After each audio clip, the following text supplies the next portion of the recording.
Y pasamos a la 91. Cuidado con esta pregunta. La número 91, esta es como siempre que nos dicen, dime cuál es el cuadro menos probable, dime cuál es la opción menos probable. Cuando haces una pregunta en negativo, casi siempre tienes que fijarte en alguna pequeña idea, en algún pequeño concepto que automáticamente te dará vuelta a la pregunta. Hay algo que es muy grosero, hay algo que es muy patente, hay algo que llama mucho la atención. Lo que pasa es que a lo mejor pues no lo sabes ver porque es un caso clínico largo y te puedes enredar a lo mejor en las muchas cosas que te cuentan, pero siempre hacedlo así. ¿Cuál es la más improbable? Esa pregunta no es de memoria, no es de detallito, esa pregunta es de concepto, por definición. De las 4 cosas que nos pongan, habrá algún detalle que haga inviable una de ellas, pero absolutamente inviable, y que sea más o menos compatible con las otras. Enfocadla de esa forma quienes hayáis fallado esta pregunta. Buscad algún pequeño detalle. De hecho, hay 2 formas sencillas de tenerla bien, y la tendréis bien. Dificultad de esta pregunta. La 91. No es una pregunta de un tema en concreto. Fijaros que aquí entre las 4 posibilidades aparece la brucelosis y aparece la endocarditis y la fiebre Q. Son diferentes bichos que aparecen en diferentes capítulos de enfermedades infecciosas y eso pues puede complicarte un poco la vida porque no estás acostumbrado a estudiarlas a la vez y comparar unas con otras. Y luego la opción número 4, colangitis, que se estudia en la parte de cirugía general, aparato digestivo, pues eso está un poquito más lejos en el manual. Pero la pregunta se puede sacar con 2 pequeños detalles. No es una pregunta difícil. Dice así: paciente de 73 años, sin antecedentes de interés, fiebre de 2 semanas de evolución, hasta aquí no me ayuda. Nos dicen después que no tiene focalidad evidente, tiene fiebre y tiene taquipnea y tiene taquicardia, 100 latidos por minuto, no hay adenopatías, auscultación pulmonar normal. Atención a esto. Soplo sistólico. Soplo sistólico. Esto ya sería una forma de enfocar la pregunta. De estas 4 opciones que te dan, ¿cuál te suena que pueda producir algún tipo de soplo, normalmente por algún mecanismo tipo endocarditis, porque estamos hablando de enfermedades infecciosas, y cuál no te suena de nada que pudiera haber un soplo implicado? Oye, que es que a lo mejor el soplo ya lo tenía y el paciente era un valvulópata previo ya diagnosticado. No lo sé, yo tampoco lo sé. Pero en el MIR, si te dan un dato es para que lo utilices. De esas 4, ¿cuál no te va a dar soplo? Y opciones que aparecen aquí.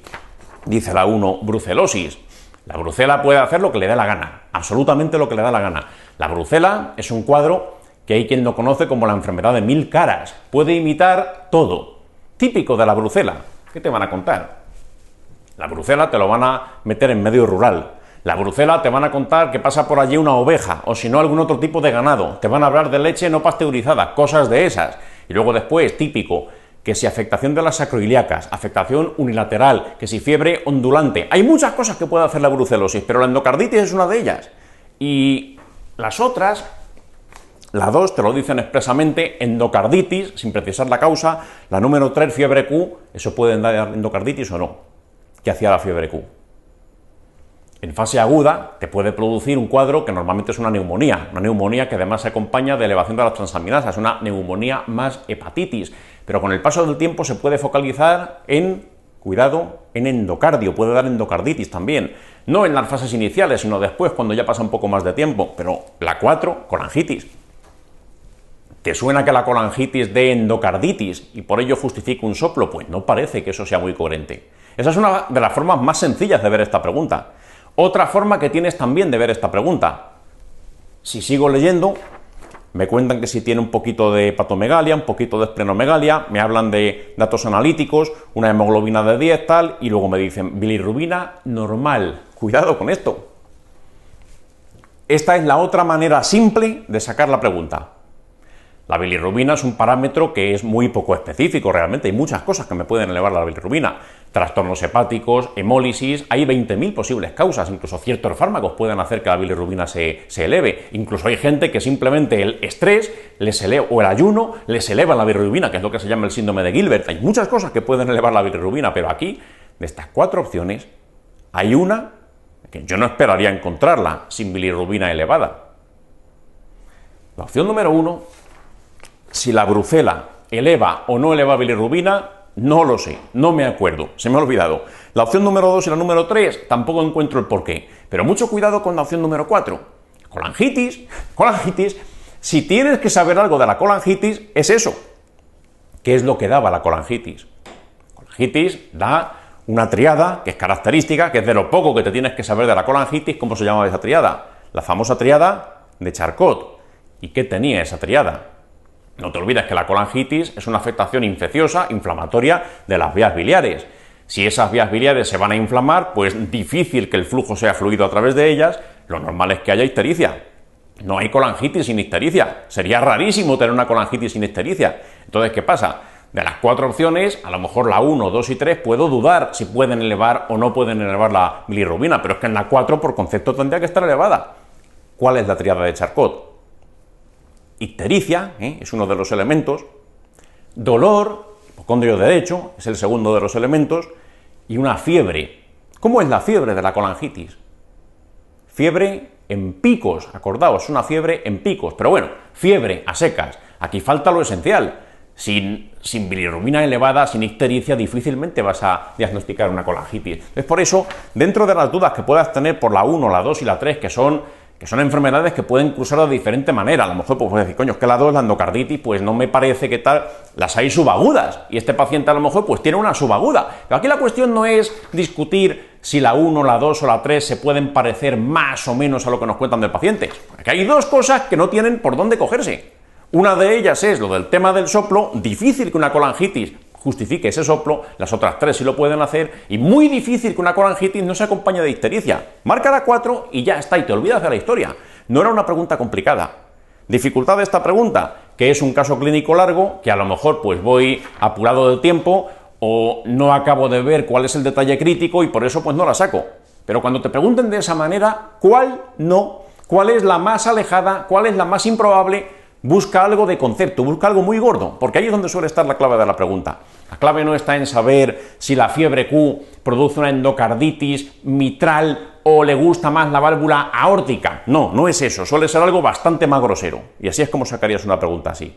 Por cierto, esta pregunta 91, fijaros el patrón enzimático que nos hablan, dice gamma GT elevada, fosfatasa alcalina elevada y bilirrubina normal. Cuidado con esto.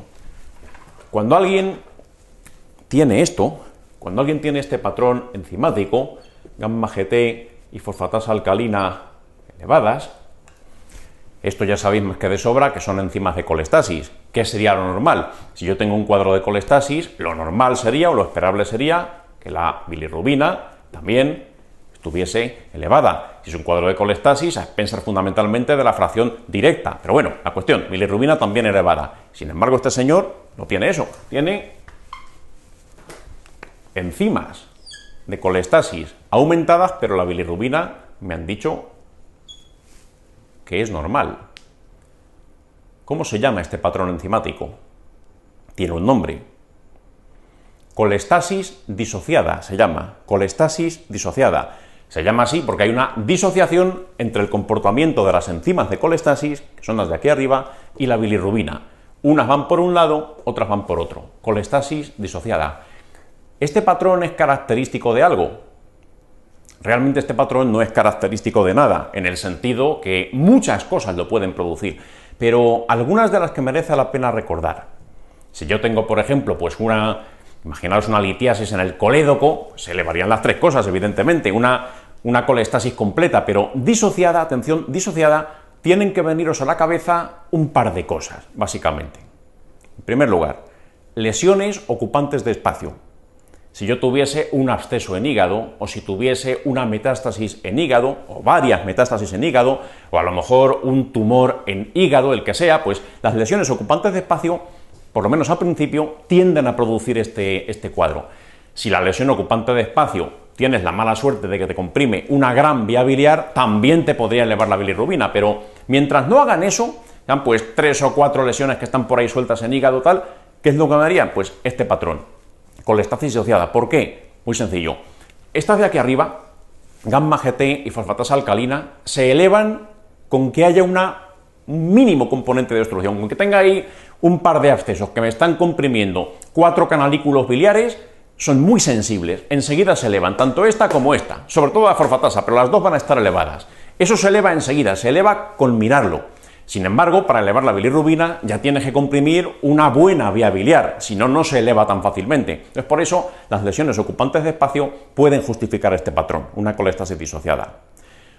Otro grupo de enfermedades que también pueden hacer lo mismo son aquellas que dan granulomas en hígado, granulomatosis hepáticas. Cualquier enfermedad que se os ocurra que pueda dar granulomas, que se extiendan por todo el cuerpo y que lleguen a sentarse en hígado, pues por ejemplo una sarcoidosis, te podrías encontrar algún granuloma en hígado, alguna vasculitis granulomatosa. Ese tipo de enfermedades, tener granulomas en hígado. Los granulomas no son más que eso, son lesiones ocupantes de espacio, microscópicas, pero lo son. ¿Eso qué hace? Pues te comprime 4 canarículos biliares, eso justifica la elevación de esto de aquí arriba y la bilirrubina pues sería normal, porque no hay una compresión de una gran vía biliar.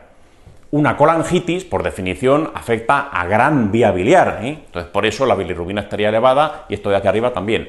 Así que bueno, esto es una colestasis disociada, el patrón que nos muestran aquí. Insisto, es inespecífico, se puede encontrar en 40.000 enfermedades, pero acordaos de eso, lesiones ocupantes de espacio, puedes ver, y granulomatosis hepáticas, entre otras posibles causas, pero eso hay que recordarlo por si acaso lo preguntasen.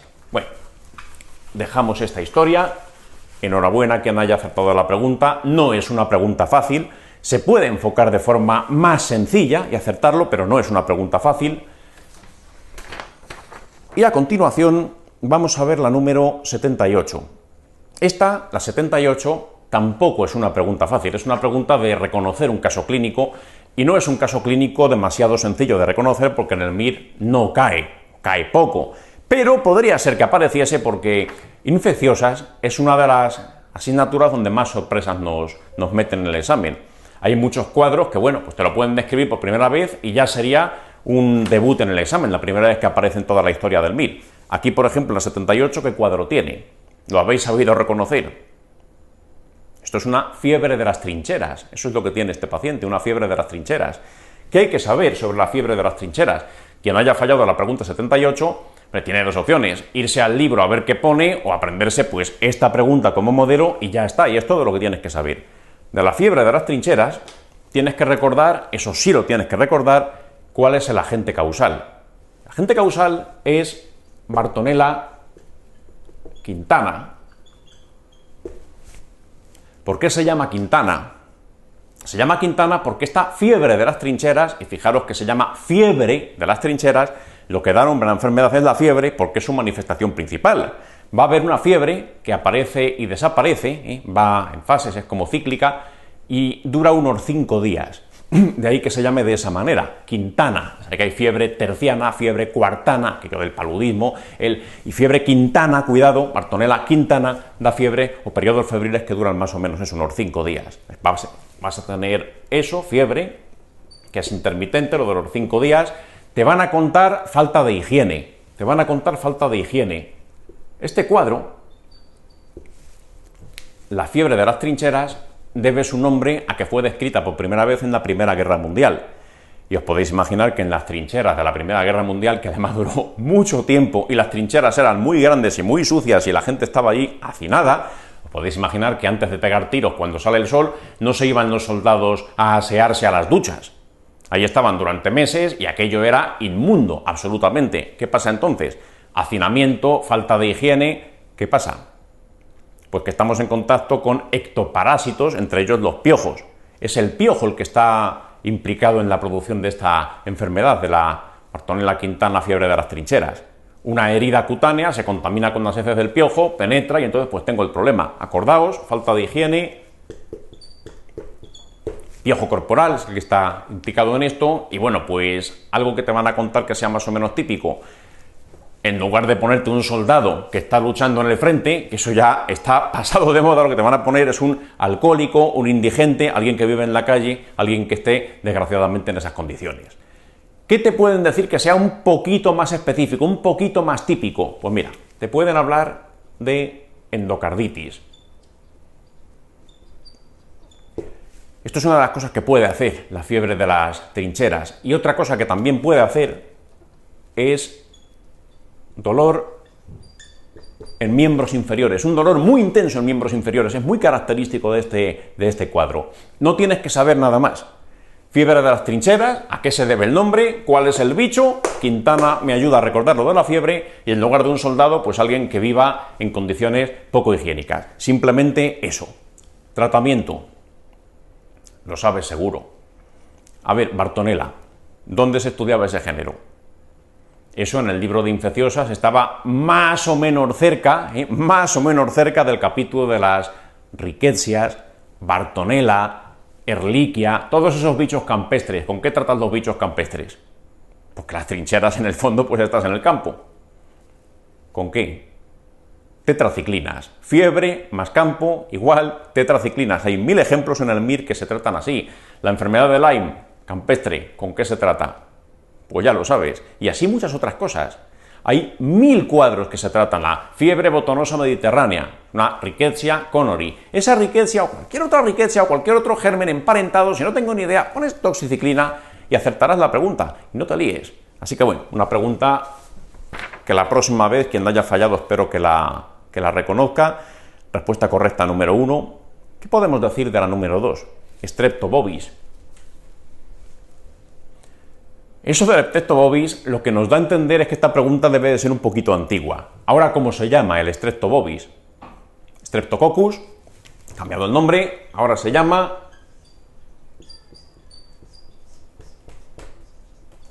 Galolyticus. Lo que ocurre es que hemos puesto Streptobovis intencionadamente porque seguimos hablando de Streptobovis. ¿Por qué? Porque ese Strepto Galolyticus, que es el mismo bicho cambiado de nombre, parece que lo de Galolyticus no se nos queda a los médicos en la cabeza. Solamente lo saben los microbiólogos y los 4 que se dedican a enfermedades infecciosas de forma exclusiva. Así que nada, si en el MIR os encontréis con el Bovis, pues es lo de siempre. Igual que Galolyticus, vinculado a lesiones colónicas, descartar cáncer de colon, hacer colonoscopia, etcétera, típico, endocarditis por Streptobovis, colonoscopia, eso ya lo han preguntado 40 veces. Resto de las opciones, pues no tiene mucho sentido. Lo de la opción 3, Candida albicans, ni se parece a este cuadro, y lo de la opción número 4, Staph aureus, hombre, me podría justificar que yo pueda tener una endocarditis, pero el resto del cuadro, eso de que sea un vagabundo, todo esto que nos están diciendo, parece que nos apuntan en una dirección muy concreta. Para que sea un aureus no te van a contar esta historia, no van a ser tan creativos, así que por eso, pues nada, la 1 y listo. Otra pregunta interesante de infecciosas, pregunta número 83, mucho cuidado con esta. 83.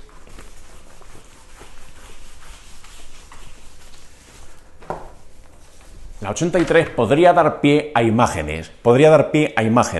Dice, uno de los siguientes patógenos transmitidos por garrapatas se puede confundir con una malaria. Atención a esto. La malaria o paludismo sí se ha preguntado en el MIR. Y siempre se pregunta igual. Cuando es una malaria, cuando es un paludismo, ¿qué te dicen?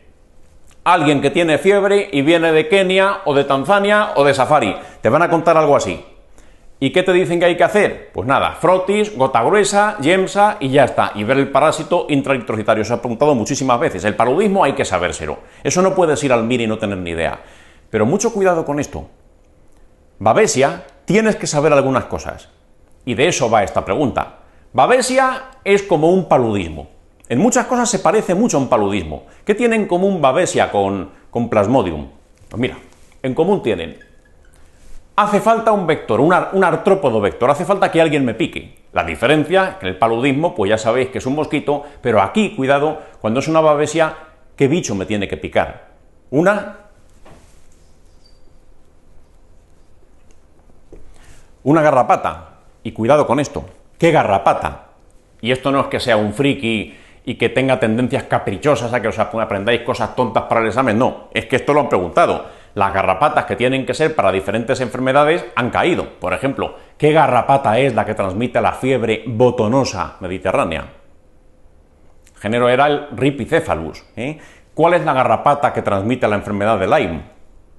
Una garrapata que se llama Ixodes. Acordaos que una es la garrapata blanda, otra es la garrapata dura. Hay dos tipos de garrapatas, como otras cosas en este mundo, blandas y duras. Bien, pues dura es la Ixodes.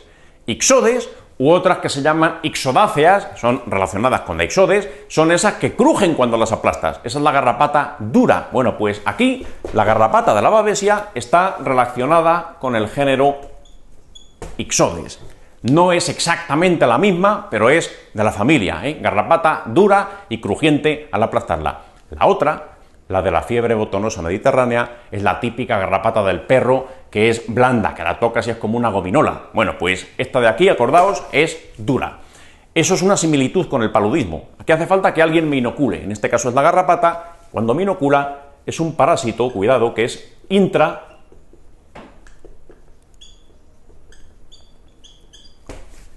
intraeritrocitario.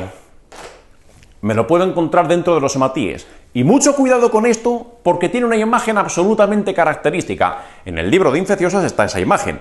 Espero que sepáis de qué imagen estoy hablando. Imagen en cruz de Malta, imagen en cruz de Malta, absolutamente típico de la babesia. Y esto es una cosa que lo podrían poner perfectamente en la sección de imágenes, porque cada vez son más originales. Aquí tenéis una, no es la del manual, pero es muy parecida. Esta es la famosa cruz de Malta de la babesia, cuando está dentro del hematíe. Nada que ver con la foto que os podrían mostrar de un plasmodium.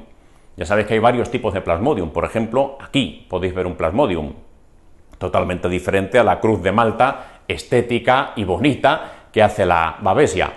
Este plasmodium que estáis viendo aquí, de los 4 géneros que deberíais conocer de plasmodium, ¿cuál pensáis que es este? Fijaros en la forma que tiene.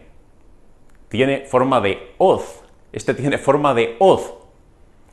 Una anemia falciforme, acordaos, una anemia falciforme, eso de falci sugiere forma de hoz. Plasmodium falciparum, quiere decir que es el plasmodium que tiene forma de hoz. Aquí lo veis, esto es forma de hoz. Este sería el plasmodium falciparum, el del paludismo más grave que existe. Bueno, pues ahí lo veis. Ahí está fuera del hematíe, ya sabéis que es intraeritrocitario, parte de su ciclo vital va a ocurrir dentro del hematíe, pero parte también puede estar fuera. Aquí lo vemos fuera, vemos un par de ellos, tienen forma de hoz. Cuando veáis eso, una forma de hoz o forma de plátano, bueno, pues como más os guste, automáticamente Plasmodium falciparum, es el que tienes que recordar con esa morfología. Los frotis antes no eran esperables, hoy son muy esperables, como ya habéis visto en las últimas convocatorias. ¿Qué más nos dicen? Que si fiebre, que si hemólisis, tal, que si se puede teñir con Yemsa, absolutamente clavados. Diferencia también, diferencia la procedencia. Para contraer un cuadro de babesia no me hace falta irme de safari ni a Kenia ni a Tanzania, que son los lugares que han mencionado hasta ahora en el MIR. Esto lo puedes encontrar en Europa, lo puedes encontrar en Estados Unidos, así que la procedencia del viajero pues será probablemente otra. ¿Qué más tienes que saber sobre babesia? Poco más. Saber que se parecen muchas cosas, se parecen muchas manifestaciones clínicas, vas a tener fiebre, vas a tener hepatosplenomegalia, va a ser intraeritrocitario, esos eritrocitos parasitados van a ser depurados en el bazo, así que puedo tener hemólisis, en fin, hay muchas cosas que son solapables. Quedaros con las diferencias y quedaros, por favor, con la imagen mental que hemos dicho, por si acaso les diese por poner una cruz de Malta en el examen. Así que bueno, la respuesta correcta, pues nada, sería evidentemente la opción número 4, babesia especies, y no tenemos que saber más. Garrapata dura y crujiente, acordaos, como la de la enfermedad de Lyme, ixodes o relacionada. Vamos a cambiar de cuadro clínico y nos vamos a la pregunta 84 y a la pregunta 86. Mucho cuidado con estas dos preguntas. Hablan sobre un cuadro clínico que se ha preguntado en el MIR recientemente y hubo muchos más fallos de los que serían esperables. Así que esto lo vamos a ver por si acaso lo repitiesen, asegurarnos que nadie falla un cuadro así, todos tenéis que saber reconocerlo. ¿Qué tiene el paciente de ambas preguntas? Una fascitis necrotizante, también conocida o antiguamente conocida como gangrena estreptocócica. ¿Qué tengo que saber de esto? Tengo que saber lo siguiente, y esto no se puede fallar. Esta es la piel. Epidermis, dermis, y debajo de la dermis, tejido celular subcutáneo o lorza, y debajo, esto que estoy pintando es fascia, y esto es músculo.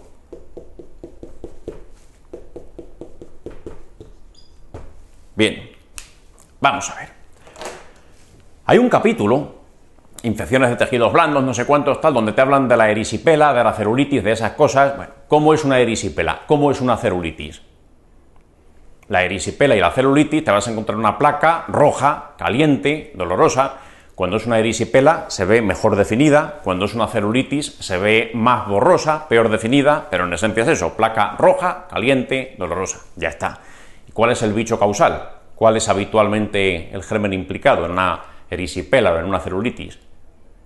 Ahí te suelen encontrar gram positivos, principalmente pues estrepto, beta-hemolítico A o estrepto piógenes. Bien, mira, aquí, ¿dónde estaría más o menos ubicada la erisipela histológicamente? La erisipela va a afectar sobre todo pues, a dermis. La celulitis, como su nombre indica, más profundo en dermis y tejido celular subcutáneo. Por eso la erisipela, como ocupa un plano más superior, más próximo a la superficie, la erisipela vamos a ver unos bordes pues, mejor definidos. Ese es el motivo por el que se ve mejor definición. Bien. Y la celulitis pues un poquito más abajo, pero en esencia pues son sintomatologías muy solapables. Va a haber algo de dolor, va a haber a lo mejor algo de malestar general, pero no es un cuadro tampoco muy espectacular. Placa roja, caliente, dolorosa, tratamiento antibiótico, estreptopiógenes, fin de la historia. Pero cuidado, cuidado, si esto llega más profundo y empieza a comprometer fascia, y después de fascia está el músculo, ahí ya tenemos otro cuadro, cuyo agente causal es el mismo. ¿Quién produce la fascitis necrotizante? ¿Por qué se llamaba antiguamente y se sigue llamando coloquialmente la gangrena estreptocócica? Pues porque es el mismo bicho, estreptopiógenes, es el agente causal de este problema. ¿Qué diferencia hay con una celulitis o una erisipela? También voy a tener una placa roja, caliente y dolorosa. En eso va a ser igual. Lo que pasa es que aquí pues, va a haber una diferencia. La diferencia va a ser que el paciente me va a contar un dolor infernal, un dolor insufrible. Cuando alguien tiene una celulitis o una erisipela, que son estos planos de aquí arriba, pues hombre, algo puede doler, sobre todo si le toca, pues se puede quejar, pero no es ni mucho menos un dolor insoportable, un dolor que le haga patalear y que insiste 20 veces que me duele, que me duele, que me duele, ni mucho menos, no suele ser así. Cuando ya afectamos aquí abajo a fascia y a tejido muscular, eso duele como el demonio. ¿Qué pasa entonces? Vas a tener una discrepancia entre lo que ves, vas a ver pues una placa roja, caliente, dolorosa, tú piensas una erisipela, piensas una celulitis, pero el paciente insiste que le duele muchísimo y que es refractario a analgésicos convencionales. Eso te tiene que poner en guardia, mucho cuidado con ese detalle, ¿eh? Ese dolor insufrible te puede estar tragando algo importante, porque ¿qué sucede después? Ese dolor es debido a que esto de aquí abajo no está inervado como esto de aquí arriba. Y luego aparte otra cuestión. Cuando se mueren las fibras musculares, eso duele y mucho. Que se lo preguntan a aquel que haya tenido un infarto agudo de miocardio, a ver si eso duele. O una lisis muscular de la índole que sea, eso también duele muchísimo. El músculo duele mucho cuando se rompe. Entonces, ¿qué sucede? Aquí tenemos una lisis muscular, aquí va a haber una elevación de la LDH analítica, me voy a encontrar por la lisis celular, me voy a encontrar una elevación de enzimas musculares, elevación de la CPK, etcétera. Me puedo encontrar también elevación de la mioglobina en sangre y eso, pues lógicamente, a su paso por el riñón, al riñón no le va a gustar mucho y puede ser que si hay mucha lisis muscular, esa mioglobina me acabe propiciando un fracaso renal agudo. Así que esto es un cuadro muy serio. ¿Y cuál es el tratamiento de este cuadro tan serio? ¿Cuál es el tratamiento del estreptopiógenes? ¿Cómo se trata? Mira que en el MIR preguntan cuadros bastante numerosos relacionados con el estreptopiógenes. Por ejemplo, la escarlatina tiene que ver también con el mismo bicho. Y la erisipela, y la celulitis, ¿y con qué se trataba el estreptopiógenes? Con penicilina. Es una de las pocas bacterias más o menos frecuentes que no han hecho resistencias todavía a penicilina. Bueno, pues aquí, cuando tengas esto, una fascitis necrotizante, tienes que poner penicilina, que es el tratamiento específico de este bicho, y es aconsejable acompañarlo de otra cosa. Aparte de penicilina, se suele añadir o bien clindamicina o se puede añadir también linezolid. ¿Por qué se vinculan esos antibióticos? En plan buscando una coadyuvancia. ¿Qué mecanismo de acción tenía la clindamicina?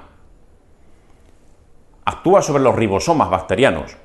El linezolid también tiene esa acción. Al actuar sobre esos ribosomas bacterianos, ya sabéis que los ribosomas son necesarios para la síntesis proteica, estás dificultando al estreptococo piógenes que haga más toxinas. De esa manera estás contribuyendo a aminorar un poco la evolución de ese cuadro. Lo que lo mata es la penicilina, que es ese antibiótico bactericida, pero está bien en este caso, dada su gravedad, asociar eso, o clinda o puedes poner también linezolid.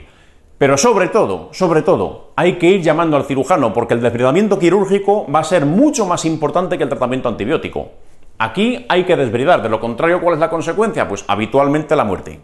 Así que por eso, mucho cuidado aquí en esta pregunta número 84, vamos a leerla, hay que ser muy fino para darte cuenta del detalle porque a lo mejor se te pasa por alto si no lo tienes en cuenta al estudiártelo. Dice 84, 65 años, hipertenso, diabético, obeso, dolor muy intenso, cuidado, dolor muy intenso en brazo izquierdo, van a enfatizar eso si quieren que sea este cuadro. Y te cuentan que nada, pues no refieren ningún traumatismo previo. Vamos a ver. El estreptopiógenes no llega aquí gratuitamente, ni aquí tampoco, ni mucho menos aquí. Otra cosa es que sea un traumatismo menor y el paciente no lo recuerde. Traumatismos menores como puede ser, pues, una depilación, por ejemplo, o un pequeño cortecito que se hizo en la pierna el otro día que estaba haciendo senderismo, llevaba pantalones cortos y algo así, algo que puede ser banal. Muchas veces no te contarán traumatismo previo, pero eso no quiere decir que no lo haya habido. Le dicen además que es diabético, factor de riesgo para que puedas tener una infección de este calibre. No es que todos los diabéticos lo acaben teniendo, por supuesto, pero predispone. Y te cuentan además, fijaros que tiene, pues como en la exploración física, tiene un leve eritema del brazo, aunque clínicamente no parece gran cosa, pero el dolor es insoportable. Haced más caso del dolor que del eritema. Ahí hay una disociación entre lo que cuenta y lo que tú ves. Y bueno, te cuentan que está hipotenso, que está febricular. Si está hipotenso, eso no tiene buena pinta, ¿eh? Así que por eso aquí lo que habría que hacer es lo que dice la opción número 4, penicilina, clindamicina y llamar al cirujano. Resto de las opciones no tiene mucho sentido. La número 1, eso de actitud expectante, esperar a ver cómo evoluciona. Esto es uno de estos cuadros que equivale a esperar a ver cómo se muere. Así que la 1 no os la planteéis con esta sintomatología. 2, llamo a cirugía vascular porque sospecho TVP. Vamos a ver. Hay veces que me puedo plantear diagnóstico diferencial entre TVP e infecciones de este calibre, pero cuidado, porque las dos te pueden dar una lesión roja, caliente, dolorosa, pero que te están diciendo que es el brazo izquierdo. La TVP no es un sitio típico del brazo izquierdo. Si fueran miembros inferiores, a lo mejor se me podría pasar por la cabeza, pero te están diciendo brazo izquierdo, así que por eso no pienses en la 2. La 3, poner empíricamente amoxiclav me parece que se va a quedar corto porque ya sabéis que el tratamiento es con cuchillo y tenedor. Hay que llamar al cirujano, ¿eh? Por eso la opción número 4, eso es lo más importante, aparte de la peniclinda, que seguramente le pondrás. Pasa lo mismo en la pregunta número 86. Cuidado con esta. En la 86 nos dicen que tiene 46 años, nos dicen que es usuario de drogas por vía parenteral. Este es el otro factor de riesgo que tienes que recordar. La diabetes mellitus ya sabéis que presupone pues un factor, es una situación de inmunosupresión menor, ¿eh? Está ligeramente inmunosuprimido, no es igual de competente el diabético desde el punto de vista defensivo que el no diabético, pero bueno, no es una cosa tampoco muy importante, pero aquí te lo están diciendo claro, ADVP, UDVP, este se perfora las barreras, ¿eh? Entonces es más fácil que le llegue de alguna forma el estreptopiógenes, muchas veces incluso no lo harán en condiciones asépticas, yo no he visto nunca a un adicto a drogas por vía parenteral que antes de pincharse limpie con clorhexidina para no infectarse, no es lo normal, por eso pues es factible que sean presa fácil para esta infección, suelen contártelo así, y te dicen que nada, pues viene malísimo, claro, viene con fiebre, con escalofríos, confusión mental, mialgias, tal, dolor intenso en la mano izquierda. ¿Qué hay que hacer aquí? Pensar mal, piensa mal y acertarás. Después te cuentan que está ya bastante hipotenso, te cuentan que tiene una leucocitosis con desviación izquierda, 25.000 leucos, y fíjate que ya tiene elevada la creatinina, 1,6, ya tiene elevada la CK. ¿Qué hay que hacer aquí? Exactamente lo mismo. Respuesta correcta, 1, fascitis necrotizante o gangrena estreptocócica. Este cuadro, insisto, que nadie lo pase por alto. No se puede fallar una pregunta así. La última vez que apareció en el MIR hubo muchos más fallos de los debidos. No entendemos cuál fue el motivo de que la gente os equivocase tanto con ese cuadro clínico. Que no os pase. Disociación entre lo que cuenta, inmenso dolor y lo que ves que no parece ser tanto. Pide analítica y te encontrarás a lo mejor alguna sorpresa, ¿eh? Y bueno, ya con esto dejamos este tema.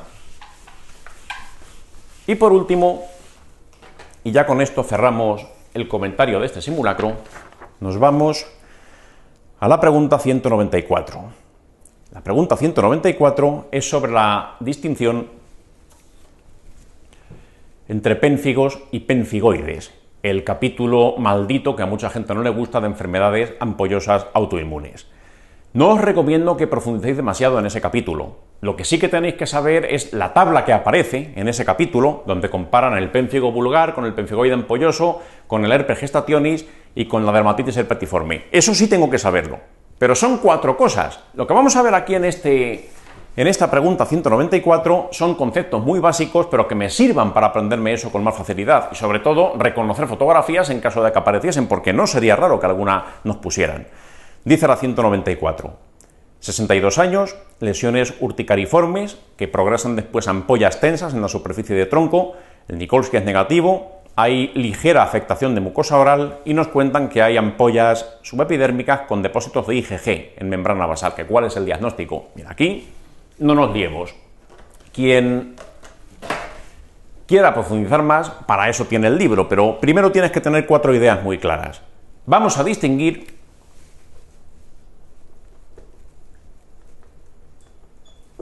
las ideas básicas entre un pénfigo y un pénfigoide. Y a partir de aquí puedes ya construir todo el resto del capítulo, te puedes aprender todo lo que quieras, pero son 4 ideas básicas que no puedes no saber. Lo primero, enfermedades ampollosas autoinmunes. No te aprendas la clasificación porque es una locura. Lo que tienes que saber es que se dividen en pénfigos y pénfigoides, ya está. Y los que forman parte del grupo de los pénfigos normalmente llevan implícita la palabra pénfigo. Pénfigo vulgar, pénfigo eritematoso, pénfigo seborreico, pénfigo foliáceo. Hay muchos pénfigos. Los otros, pénfigoides, tendrán otros nombres.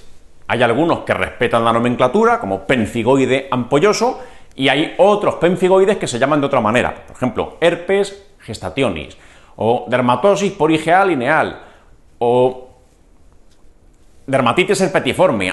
Hay 40.000, pero no os liéis. Los de aquí, de esta columna, se llaman pénfigo. Pone pénfigo y cambia el apellido. Pénfigoides se pueden llamar de cualquier otra forma. Ya no me tengo que aprender clasificaciones extrañas. Desde el punto de vista histológico,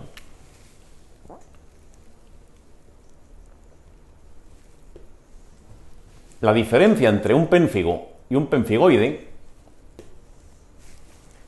es histológica. Por supuesto, cada enfermedad, cada entidad va a tener un autoanticuerpo que va contra una determinada estructura. Típico detalle que me voy a mirar cuando quede poco tiempo para el examen.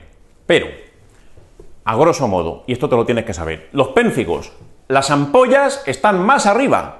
Los pénfigos, las ampollas, están aquí. Los pénfigos forman ampollas intraepidérmicas. Intraepidérmicas. Los pénfigoides forman ampollas que están un poco por debajo. Los pénfigoides forman ampollas dermoepidérmicas, es decir, están por debajo de la epidermis y por encima de la dermis. Justo por debajo de la membrana basal, aquí, los pénfigoides, ahí tenéis el lugar de la ampolla. ¿Esto qué justifica? Esto justifica todo lo demás. Si yo sé esto, puedo deducir 400 cosas. A partir de aquí me puedo aprender muchas cuestiones que no tendré que memorizar, si las entiendo bien. Vamos a ver. Entre esto y esto, ¿cuál de los dos tendrá signo de Nikolsky positivo? Recuerdo, para quien no tenga fresca la derma, signo de Nikolsky consiste en que si yo paso el dedo por encima de la piel, yo te fricciono la piel, si yo te la despellejo haciendo eso, se levanta la piel al hacer tracción con el dedo, eso es Nikolsky positivo, traduce fragilidad. Nikolsky negativo es que no pasa nada, eso no ocurre. ¿Cuál de los dos tendrá Nikolsky positivo? ¿Los pénfigos o los pénfigoides? Como regla general. Pues evidentemente, esta ampolla está más superficial, será más susceptible de romperse si yo paso el dedo con fuerza. Por eso, Nikolsky positivo. Sin embargo, aquí, que tengo unas ampollas que son pues considerablemente más profundas, que tienen pues una capa, un techo bastante más grueso, esto será seguramente Nikolsky negativo. Más cosas. Y centrémonos en los más frecuentes. ¿Cuál es el más frecuente de los pénfigos? El pénfigo más frecuente, y su propio nombre te lo dice, es el pénfigo vulgar. ¿Cuál es el más frecuente de los pénfigoides? El pénfigoide ampolloso. Bien, ya sabes el más frecuente de cada grupo. Y ahora te pregunto, ¿y cuál es el más frecuente de los dos? de todas las ampollosas autoinmunes, ¿cuál es el número 1 en frecuencia? Y tiene que ser una de las dos, o pénfigo vulgar o pemfigoide ampolloso. ¿Cuál gana en frecuencia? Pemfigoide ampolloso, es muy superior en frecuencia, ¿eh? El pemfigoide ampolloso, esto se ve mucho más que el pénfigo vulgar, afortunadamente, por los motivos que después veremos. Bien, centrámonos ya en estos dos como representantes típicos. Nikolsky positivo, Nikolsky negativo, aspecto de la ampolla. Hay dos tipos de ampollas en este mundo, igual que había dos tipos de garrapatas. Hay ampollas tensas y hay ampollas flácidas. Bien, ¿cómo pensáis que tendrán las ampollas los del pénfigo vulgar? ¿Serán ampollas tensas o serán flácidas? Piensa que la ampolla tiene un techo bastante más fino. Es más fácil que se rompa y entonces, claro, pues queda como arrugada, queda como flácida. Que las ampollas, es típico que sean flácidas y aquí suelen ser tensas y brillantes, ¿eh? Cuando se iluminan hasta brillan al hacer la fotografía. Flácidas, tensas, más cosas que se pueden desprender de este dibujo. Detalle que te pueden contar. ¿Cómo está la piel alrededor de la ampolla? Te han dicho aquí en este caso clínico que la señora tenía una erupción como urticarial y después aparecieron las ampollas. ¿Cuál de las dos, esta o esta, tendrá una base inflamatoria? Habrá inflamación alrededor de la ampolla. La ampolla asienta sobre una base urticarial, como han dicho en algunas preguntas del MIR. Muy fácil. Es lógico, además. Estas de aquí, los pemfigoides, piénsalo. Para que haya inflamación, ¿qué tiene que haber? La inflamación, en parte por lo menos, es un fenómeno vascular. Tiene que haber dilatación vascular, tiene que haber aumento de la permeabilidad vascular, tiene que llegar más sangre al foco.